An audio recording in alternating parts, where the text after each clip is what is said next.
Hi everybody, I'm Renee Edmonds and I'm an alcoholic. My sobriety date is March 21st, 1992. We just started a home group in Lebanon, Tennessee called the Three Legacies.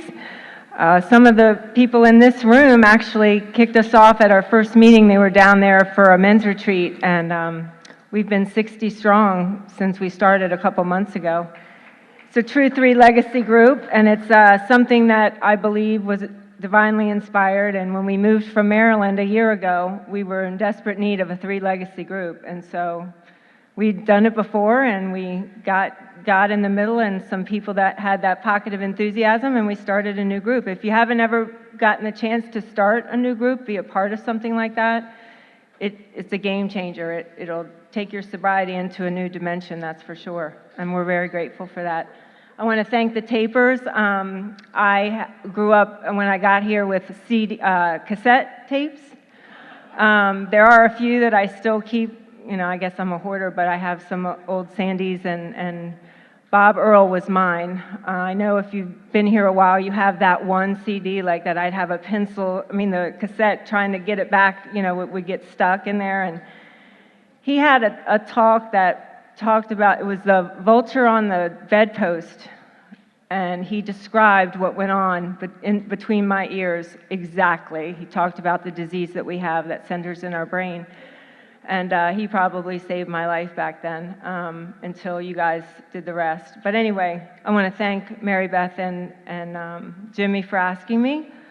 I am the fill-in, and I want to send Carla our prayers and hope that she's okay, and Sheldon does too. He's thinking of her. And I'm grateful, right? Like, I can be the backup today. And when I start to tell you a little bit about what that first step looks like for me, that was not how it was when I got here.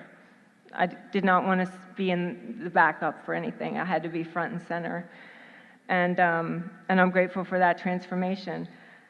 I want to tell you, I was telling people that I know in the program that I was asked to do this, and they said, well, who else will be there? And I started saying, some of the heroes of mine that are going to be here. And I said, and I'm talking Friday night right after Bob B. And all of them laughed. All of them laughed, and they were like, oh, I'm so sorry. And now you all know, right? Now you all understand. So I'm just going to sit down now, and he said everything.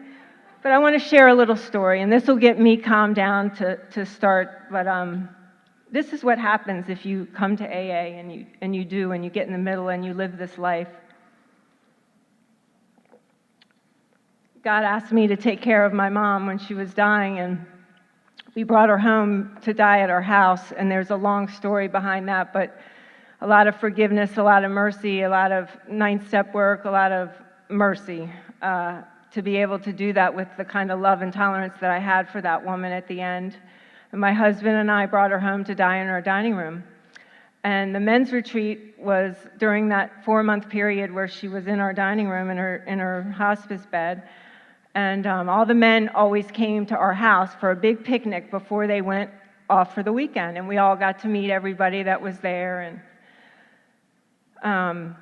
so we had a meeting that night, and my mom's in her bed, and she's looking out on the front. Our front lawn was there, and all the people were sitting around. And Howard P. and Bob B.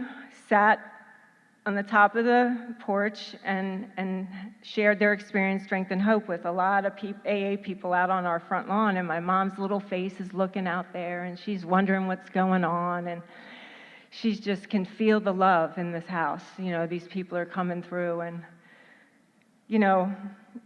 generational, you'll have your Bill W's and your Bob's, Dr. Bob's. You're going to have those people come through your life. And we talk a lot about that if you stay here. And those were mine, Howard P. and Bob B. were some of mine. And they came through and sat bedside and shared love with my mother, and came in and visit and took time to sit with her and some other men that were there too. But I just remember, watching Howard P. and Bob do that. And they didn't know my mom had been suffering alcoholic her whole life, and that was the first time that she had been separated from alcohol. And I guess the morphine was doing it for her, so she didn't ask me for her wine. But, watching that, and when everyone left, she said, "Your friends are so nice. Your friends are so nice." And the love of AA, really sent my mom off. It wasn't long after that when she passed, and she got to experience that. And it was bedside. It was just like the poster, So it's not always our meetings where we're going to get called to do that, or our sponsees. They took that opportunity to share that with my dying mother, and I'll forever be grateful for that. So then I get to follow him, right? So anyway, 1 and 2, and they said, "Oh, that's easy. You just tell your story. These are my sponsor and all my friends." They're like, I said, "No, there's 60 pages. This is like a lot of information. This is not, But I'll tell you what I've been on a roll with lately is that we're coming out of this generation of studying this book, studying every word, and looking up in the dictionary and highlighting. And Bob showed us this book with, all the little tabs, and you can go right to the tab, studying all those words. And I didn't get raised like that in AA. I mean, I was drooling and shaking, and I couldn't have done all of that, right? I was just barely getting through 24 hours at a time. But what I've been trying to do is I'm going to share with you my experience. I'm not going to do a technical talk about the first step. You all probably know more than me, even if you're new, because, I just don't comprehend the page numbers and all that. I know what's in here. I'm very well versed, but I'm just going to share from my heart that first and second step. So what makes me different than a non-alcoholic? If I'm going to come into AA and I'm going to figure out if I belong here, I got to figure out what that is. What's an alcoholic? And I think the first introduction to that was a girl that partied like me and was my friend, which there was only her. Because I had, the other people were pissing me off. They were getting sick in my shag carpet, and we were having to take them to, the shock trauma to get their stomachs pumped, and, and I'm like, these girls suck. Because I'm just getting started, and they're going off in the ambulance. So from a very early age, I'm not drinking like the other girls, right? And so this one girl, though, her and I, Julie, we could hang tough, and she got a DWI. And I felt sorry for her. And so she had to go to these classes, and she gets the pamphlet. She gets the questions. And we're driving down from Rockville, Maryland, down to Washington, D.C. I grew up outside of Washington, D.C., and we're going around the Beltway, and we're asking each other these questions, laughing. Ha ha, yeah, ha ha, yeah. Every single one, we say yes. And we opened the window, and we threw it out the top, and we kept on rolling.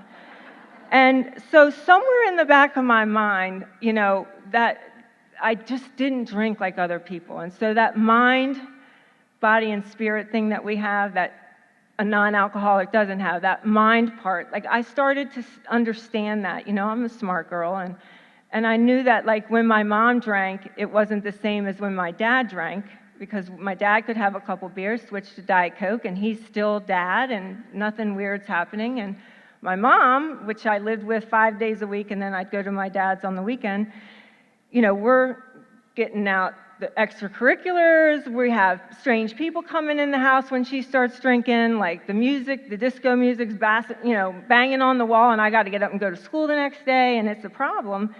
And so I knew there was a difference. And so, it doesn't matter what my brain tells me. What happens is I am just drinking my disease into this huge, huge monster. And I was a blackout drinker from very start.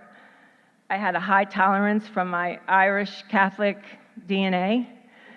And so, I'm drinking guys under the table. I'm hanging out with a lot of older people. I'm ending up in situations that were not becoming of a young girl, of, the daughter of my father. My father was my greatest hero of all time. He was the most spiritually sound person I've ever met. He was my mentor. He was my spiritual mentor. and it's been really hard without him. But I had him as an example, and then I had the party disco queen on the other side. And so, I start going down to D.C. a lot. I don't have a curfew. I'm going down there during the week on school nights. I have no idea how I graduated high school. I would get through down in Georgetown or down on M Street, 21st and M Street, or down in Southeast at the time, and I would make it just outside of the line, and I would end up coming to the next morning there in the bushes or behind a dumpster, and that's about as far as I could get out of the city, and then I'd have to figure out how to get home. And if it was a school day, I'd have a problem because I'd have to get there quick. Like, I don't have time to, walk or try to get a bus. I mean, I had to get to school. And then, this is just not normal behavior for a young girl growing up in the neighborhood that I grew up in. And so what I think happened to me was that mental part that separates me from a non-alcoholic is that I'm not understanding what's happening. I'm just drinking, and I'm thinking I'm deciding to be a party girl. And I think that, this is all fun and games until it gets really dark, and I can't look at myself in the mirror, and I'm waking up with strangers, and I'm waking up in, like I said, the alleyways. And I decide that maybe this is not a very good thing going on, and I decide to apply to go to college and start fresh. Because no one in my family had ever gone to college. I'm going to, prove everybody proud. And I go down to Radford, Virginia, and to Radford University, and that's where the physical part happened to me. I physically was addicted to alcohol.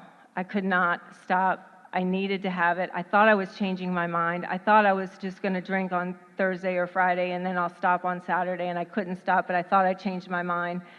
But I could not stop. I was having DTs. I was,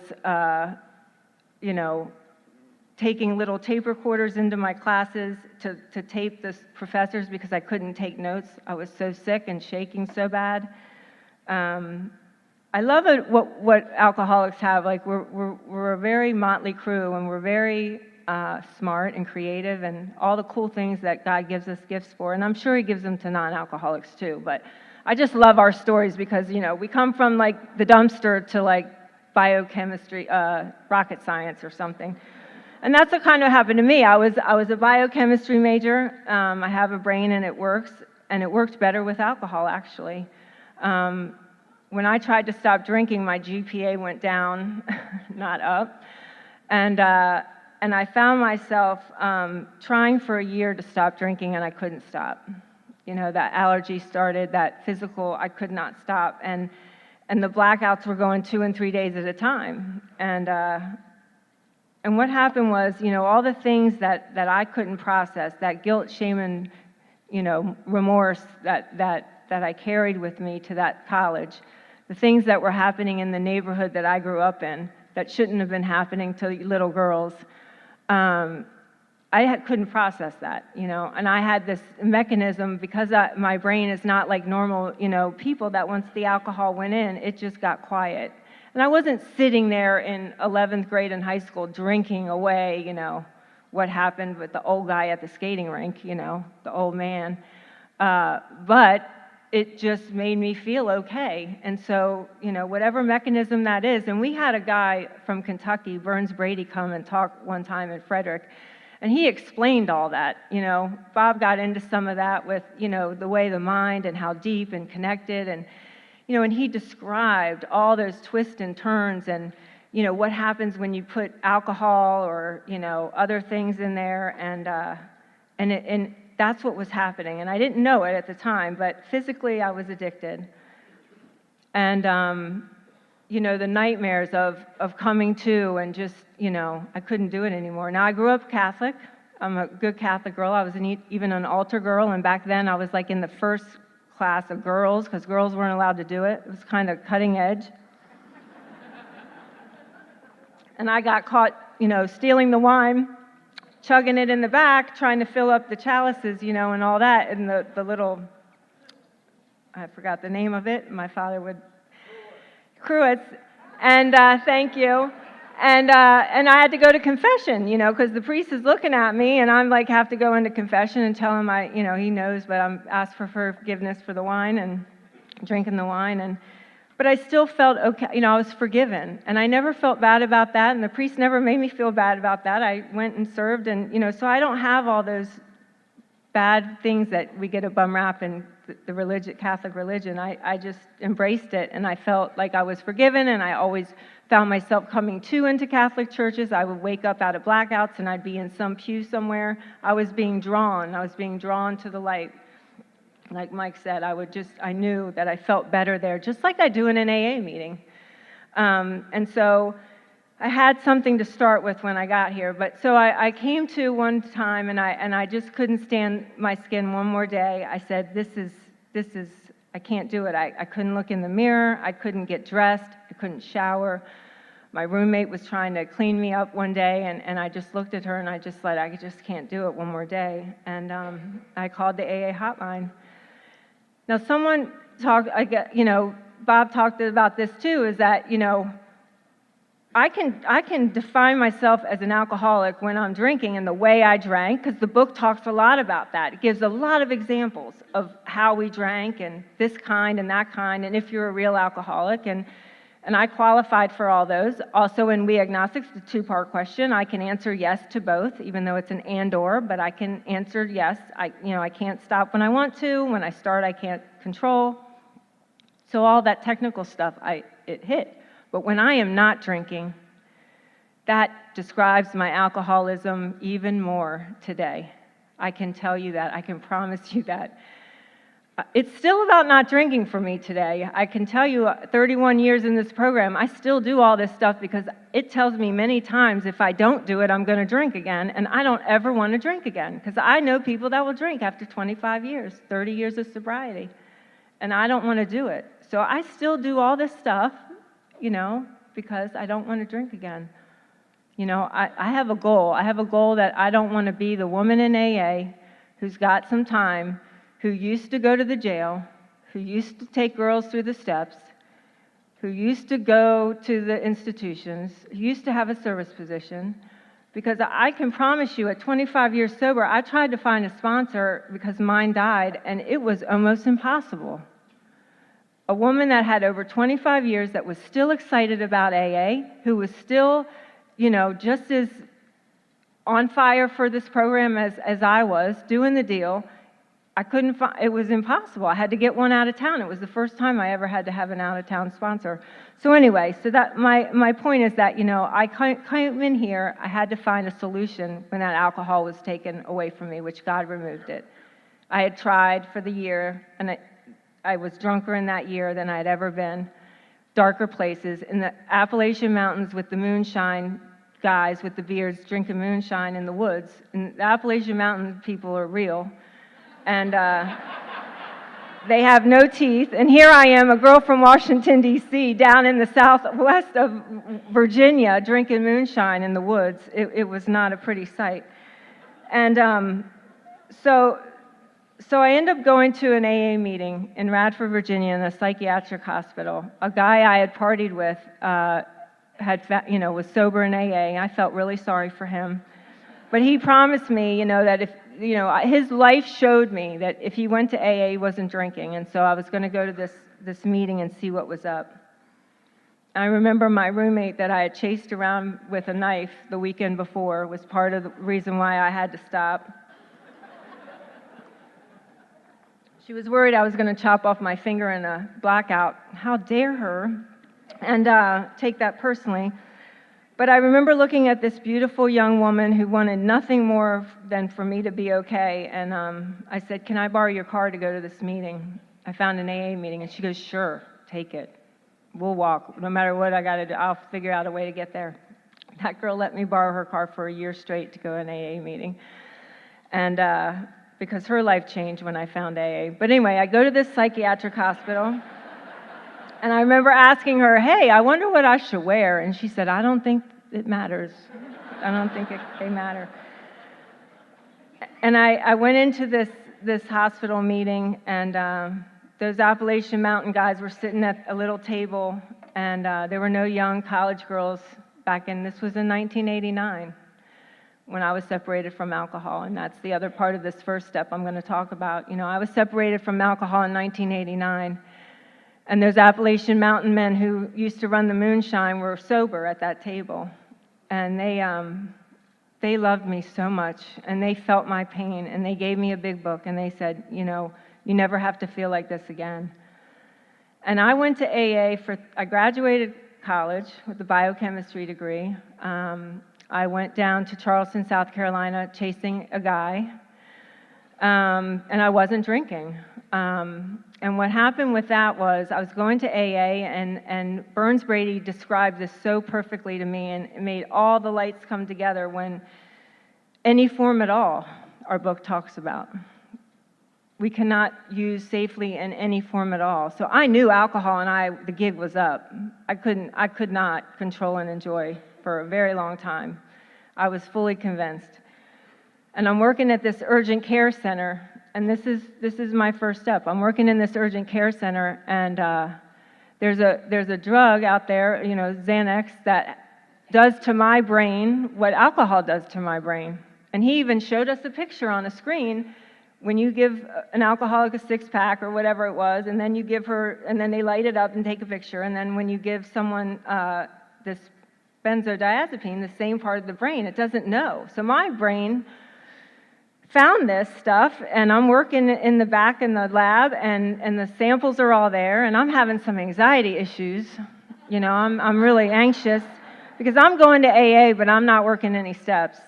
And I go to an AA dance in the University of Maryland, and I find a husband. And he proposes when I meet him after a month of knowing him, and he had a ring. And he asked, and I said yes, because you do that, right? It's time to get on with the show. I'm out of college. It's time to get the ball rolling, and it's, time to go. And so my untreated alcoholism, this is where I know, even though I'm not putting alcohol in my body, it's cunning, baffling, and powerful. And it's like, I don't want to have to tell my boss I have to leave work early to go to a therapist appointment to get a tranquilizer because this guy's not coming home and he's got a couple girlfriends and we're getting married in a couple weeks. And, my parents aren't talking to me because they don't want me to marry him. And what's wrong with them? And this is all going on, right? And so I have a cute little purse, and I'm take a couple samples one night home with me because he's not going to come home because he's out with a couple girlfriends. And I find something that did for me what alcohol did. I could breathe, I could go to sleep, I could just be okay for the night. And what happens was that purse gets a little bigger. I've now got a tote bag that I'm taking in there. And then, 5 months, I've got a gym bag coming into the lab with me. And they're like, boy, you're going to the gym a lot, but I need the big bag to get all the samples out of the back. And so what happened was God had gotten me alone in Radford, Virginia with that alcohol. I had come to from a blackout. I had been gone for 3 days. And God, the Spirit came to me, the Holy Spirit, and was like, this is not how you should be living. And I heard it loud and clear that me and alcohol were done. And the same thing happened at the end of that 5 months. God got me alone again. And I knew that I was going to go back to actual taking a drink, and that I started to understand that, any form at all, and I was half measuring everything, and I wasn't doing what this program, is instructed, to remove anything that's blocking you. And I had added something new to block me from my higher power and the people, in my life.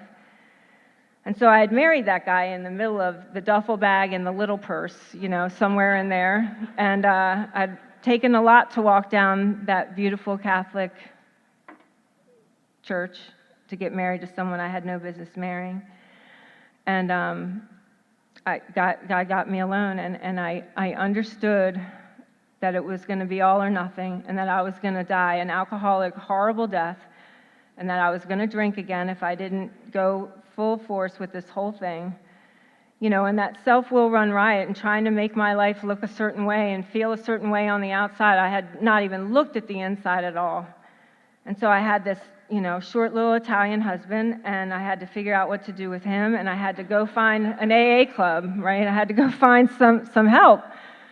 So I stumble into this AA club. I'm a club girl, and I thought this might work great. And so I walk in there, and the young people in the area had started this club because they had gotten kicked out of the club that had, the old people in there.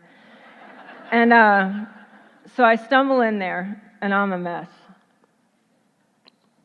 That was the worst withdrawal I'd ever had, and I had consumed tons of alcohol. But I thought I was going to die. And I was chewing on valerian root, like real valerian root, like not a cute little capsule, but like one that smells and tastes like cow manure. And I'm drinking like this broth that a witch made me, and I'm trying to stay out of detox because I don't want to lose my job and I don't know what's going to happen. And I almost died from that withdrawal, but I threw myself into this program and started to learn about my disease with a vigor that I had never had before, and a respect for the disease. I know if I do all this stuff, I don't have to fear that I'm just going to one day pick up a drink and drink it, but I respect my disease more today than I did ever. And so, I started the journey. I got a sponsor. I started working the steps. I didn't know what was going on. Like I said, we didn't really study the book back then. We did the steps. You just did them. Are you done? Sometimes the first step was, are you done? I don't know. Sometimes you were told to write out all the unmanageability stuff in your life, or write out all your drunk-a-log, or however they would walk you through it, or you would sit down and tell someone, answer the questions. It was all these different ways that it was presented back then. Most of the time it was like, well, are you done? It's between you and God. It's not about what you say to your sponsor. It's like you and God have to come up with something like, are you done? Are you willing to go to any lengths? So I got sober at a club that had an escort service company in there, and a bunch of dancers. And we had a judge, and we had some stay-at-home moms that used to come in and do homework with their kids in the back of the club, and it was still smoking back then, so these poor kids are in there in the smoke. And I start having a spiritual awakening, and I start having a spiritual experience. I start taking the time to get down to causes and conditions and to remove everything that was, God is down there. I don't do head, heart, and stop there. I go head, heart, and gut, I think I really, never understood that it's not just your head and your heart. You go down to the bottom where He is.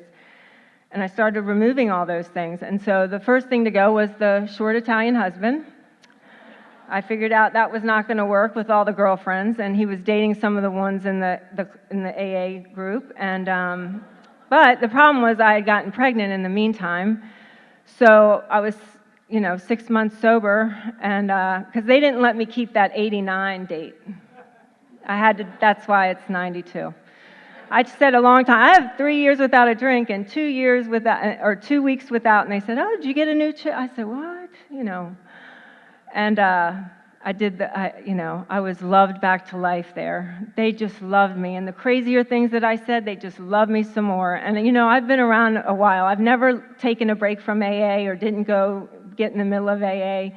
And for all these years, the people I see make it are the ones that let us love them. Just let us love you. It's going to take a minute for you to figure out all the rest of it. But if you hide from us and don't let us get to you, you don't have a chance. And for some reason, I let these the escort girls and the dancers and the 18-wheeler truck drivers and all those people just scoop me up and love me back to life. And so I celebrate my year. I'm pregnant. I get a divorce. I go through a custody battle. And I start to understand my disease more than I had ever understood. It wasn't the amount I drank or where I ended up or the moonshine or the teeth or no teeth, or I don't know what it is with us and teeth, but and so it was just this understanding when I'm not drinking what my disease is, and so then the spirit turns on, right? I get to that point where it's mind, body, and I understand that it's going to be a trifecta thing that has to happen. The spirit's going to have to be involved in some place here. And where I saw that was, I had a lot of court. I had never been in the court system or anything like that because I stayed under the radar. I got sober or stopped drinking back when the cops would follow you home. They'd make you leave I should have been locked up 20 million thousand times. I could have killed families driving home from Washington, D.C. to Rockville. I have to go out there and look and see if my car was out there. All of that, yes. We have to qualify. We have to look at that. But I'm telling you, the Spirit had to wake up or I was going to be in trouble. And so I have this foundation. I have this God that I did know forgave me. For goodness sakes, Catholics can go to confession every day if they want to get forgiveness. We get a bum rap. We can go all, and I have a cool story about that. I want to just share that so I don't forget it. And then I promise I won't be all around. So my daughter was getting ready to have her first reconciliation. And they invite the parents, you need to be a good example, kind of like in here, right? Show your kid that you go first and stuff like that. And I hadn't been. Now, I've done fifth steps by this point. I even had a fifth step with the Archdiocese of Washington to get an annulment. I've told priests my fifth step to get this marriage that I shouldn't have been into annulled. So, I'm very open to this. So I get in the line. I want the shortest line. During those times, they bring priests from all over, and you get in, so you can get the kids and the families through faster. And so I just picked the shortest line because I know this church is going to start shaking in a minute. And I get in there, and I get to I want the shortest line, and I go in there. And this is how the Spirit started to wake up for me. And I knew that there was a power greater than me that was going to really start to change my life. I walk in there and I'm crying and I'm shaking and I dear Father, it's been this long since my last confession, and I start giving them the big stuff. Now, I'm Catholic and I'm an alcoholic girl, and I have a lot of the big stuff that the Catholic religion is not too fond of, and I'm dropping the big stuff because I'm like, get it over with, just like the fifth steps. Good suggestion. And I'm dropping it, and he's listening, and he's kind of shaking. Then he starts in, after the women's stuff, it's general stuff, and he starts going, yeah, me too. Yeah, me too. Yeah. And he said, are you still, and I did say some of that stuff was while I was drinking, and I'm an alcoholic, and then that's when the Me Too stuff started. And then he said, I just celebrated 12 years of sobriety. And he said, I'm so proud of you, and God's so proud of you. And you need to really, God has already forgiven you for all these things. And, I didn't even get a Hail Mary or Our Father. He said, go out and keep sponsoring women and make sure you pick up that phone when they call and all this stuff. And I'm like, oh, yes, this works. As long as I put AA first, all that stuff has always fallen into place for me every single time. Now, I knew the church wasn't going to get me sober because I used to sit next to a priest in a meeting. They send their priests to us. The nuns too. Oh, God, we love our nuns.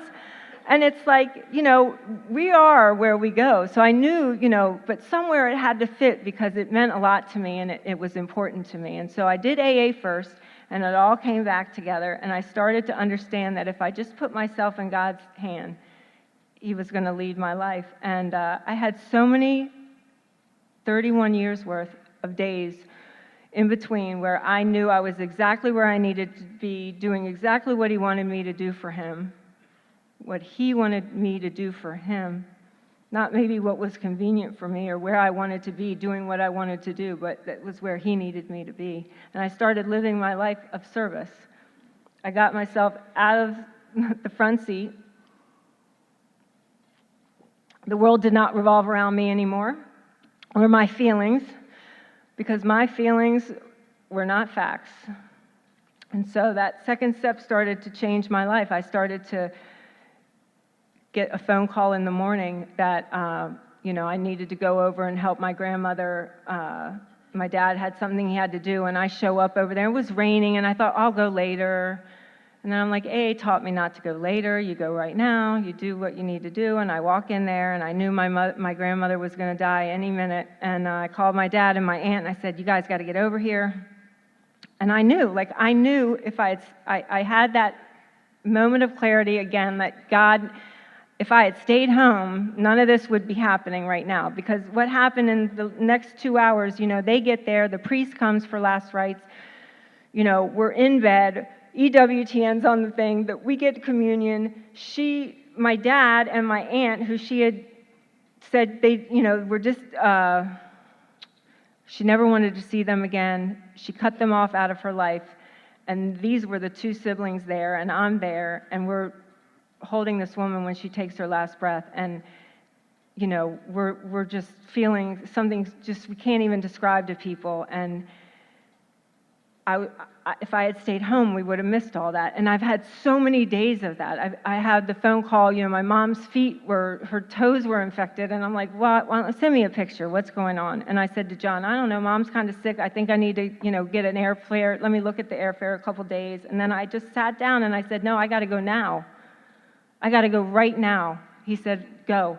I don't know where that came from. I don't know why, but I got down there 9 hours later, down in South Carolina, and I got to be a part of one of the most healing, spiritual, full circle things with my mother. She would have died the next day if I hadn't done that. I would never have made it down in a plane. I have no doubt anymore. When I make that, came to believe that the power greater than me, that's what greater than me is. Not what I want to do, not what I think is the right thing to do, but when you have that sixth sense, when you say, I don't know why I'm thinking this, but I'm just going to go with it, and you just go with it. And it's to restore you to sanity, and this is why those examples, what does that have to do with the second step? Well, in We Agnostics, this is the only thing I'm going to read, because this definition of insanity came to me not too long ago, and this was a big problem of mine. After the story about the milk and the whiskey and all that, it says, whatever the precise definition of the word may be, we call this plain insanity. How can such a lack of proportion of the ability to think straight be called anything else? I had a lack of proportion my whole life. I had a lack of proportion. I either blew it up or minimized it. I still can get caught up in that today. How can it be called the ability to think straight? I didn't know, even sober for years, I couldn't think straight. I just, everything was blown up always. I had a feeling and I reacted. Bob talked about that a lot. I lived like that. To us, it is not far-fetched, for this kind of thinking has been characteristic of every single one of us. And that's what that first and second step does. It qualifies me for not just the physical part of my drinking, but the spiritual part, this mind, the spirit that interweaves. And if I let this power, power greater than myself has changed. At first it was, he was taking care of my drinking, and that was his job description, and then let's get rid of this other husband that I have and all this other stuff. And I'm going to let you handle that because that was getting kind of dicey with this little baby, And what I love about that story was, that little girl was born, and, unfortunately she never has met her biological father, but that baby is supposed to be here on this planet. And I don't ever doubt that one day of my life. And, the power that came to me that was going to be, bigger than me, had to have that job description. I had to give him the job description of handling that whole situation. And then as each child was born, I had to go back to that second step, because I can't make a decision to give over to my higher power if this higher power, I'm still looking at it as, oh, he's handling this child and this, but wait, I have a new husband now. Some people describe it as their God getting bigger. That's not true. He's always the same size. He's infinite. He's huge. But I have to remind myself, hold on, this is this power greater than yourself. He's in charge of it all. He's in charge of, now your life looks a little different, so what is he in charge of? What are you going to, let him be in charge of? And it's like, oh, I got to I didn't have a granddaughter a half ago. My God had to get powerful enough to handle her and the daughter-in-law and, all the things that I'm able to not insert myself into. It doesn't matter to me anymore, like, what kind of milk they give her. I mean, I'll tell you, I had an opinion about it. They have all kinds of things that, and I have found that I've been able to live I've been content. I can be just okay, and I don't have to control it all, but I have to have that power. So coming to believe changed a lot, over the years, because that insanity of my thinking is this lack of proportion. I'm the mother, don't they know? I'm the grandmother, don't they know? Well, wait a minute. Proportionally, what size are you today? I'm not in charge of this family. I'm just the grandma. I get to just show up and do it, and stay out of it. And that's where God can continue to show up in my life. He shows me when that space is clear. He shows me when I don't put any, and I'm not talking about a prescription with your name on it and all that. I was taking the duffel bag. I wasn't going to the doctor, and I wasn't, but I have to be really careful if there's anything I'm putting in my body to separate me from being able to have that sixth sense. Also, what happens is during, my sobriety, God sends me angels. And that's how he shows up in the second step for me, too. There is no doubt it's a power greater than myself to teach me a new lesson of that proper thinking, get rid of another old idea, open myself up to a new idea. That can happen from, getting rid of an old idea from this morning. It's not an old idea from when I was drinking or an old idea from 5 years ago. I can have an old idea that I can get rid of in an hour. I can meet someone new or hear something new, and all of a sudden, that can be an old idea. And when I was called and asked to go down to a place in Richmond, Virginia, and I'm only sharing this because Carolina's here, but this is something I share about a lot because this is how it works for me. This is how that second step changes for me as I stay sober. It's not like a one and done thing for me. I go down and I share a story, and I share about going to that psychiatric hospital in Radford, Virginia. And I also share another part of my story that, is when I have just to tell my story and I have more time to talk about it, some of those things that happened to me that I had to forgive people for. And how I had to get some outside help for some of that stuff, that it was beyond the scope of AA. And this woman is crying in the audience the whole time, and I'm just like, am I offending someone? What am I saying? And God brought us together and had some paths cross, and we changed from that experience. And that's what happens to me when I remember I'm an alcoholic in any form at all.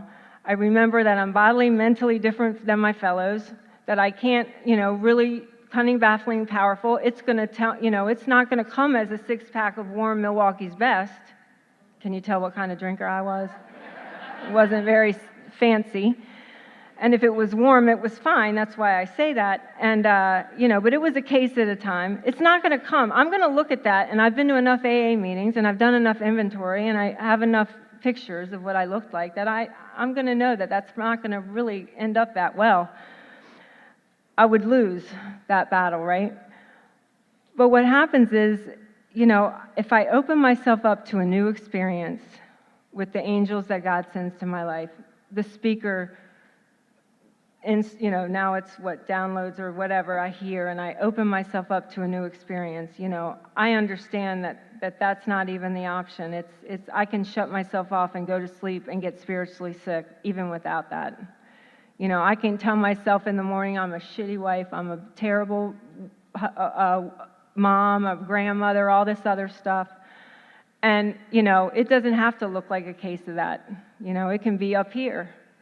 And so that second step just really, before I get to 3, I got to remind myself, well, what is that power? Do you know it's big enough? Do you know it's powerful enough? Because it already is, but I have to know that. I have to connect to that. So I do that in all different kinds of ways, but I think some of the most powerful ways have been the angels that God sends me and opens up my heart in a very special way. I got to get married again in sobriety, and, I fell in love with a guy in AA, and John and I have had this big, huge, sober AA life with the AA home and the AA kids, and I've thought a lot about this in my first step, meditation. The last couple weeks, I've been, really thinking about this, and I have 3 children that, I'm doing a little experiment about this disease in the family, One of them has physically, one of them is spiritually, and one, two are fine, whatever. Like, do you have to have all three of them to be an alcoholic, Like, how does it work? But what dawned on me, especially now that a lot of us who've been sober for a while have raised our kids sober, right, have been raised in sober homes, and if one of them needs to go to AA and they walk into an AA meeting, they're not going to have the same experience that I have hearing everything for the first time. They've had Chainsaw Mike sitting at their Thanksgiving table. They've had, the girls from the prison with the tattoo teardrops sitting at, the countertop having breakfast with their mother, and they've heard a lot of things. And so I come into AA and I hear that first step talk, that language of the heart, and I hear those lights going off and the bombs bursting, but they could probably all get up and give an AA talk themselves, right? They've heard it all in their living room, the big book studies and, all the rest of it. And I've thought, what would that be like to need AA and hear that, and I've already known all that stuff. And so that's, again, it doesn't matter what it's going to be a spiritual experience if you allow yourself and let go of that. So I'm wondering, what that generation is going to do. Are they all going to help each other, Oh, don't worry, I know you've heard it your whole life, but let's try it different. I don't know. I know God's going to take care of that, but it's just something I think about, that first step, that we hear for the first time. What if you've heard it all before? What about these people that relapse 100 million times? How is it going to be different the next time? And let's believe that's when the second step really needs to kick in. That power came to believe, you have to have it in order to go on. So I just, I'm not talking for an hour and a half on this. I don't think that's going to do any good, but I do know that, it saved my life when I've gone through trials and tribulations in sobriety. That first and second step, first I remember I'm an alcoholic and that's not going to work. And man, Renee, let's get quiet and remind yourself how big your God is, because He's got this, and tap into that power. So I want to thank you all so much, and have a good night.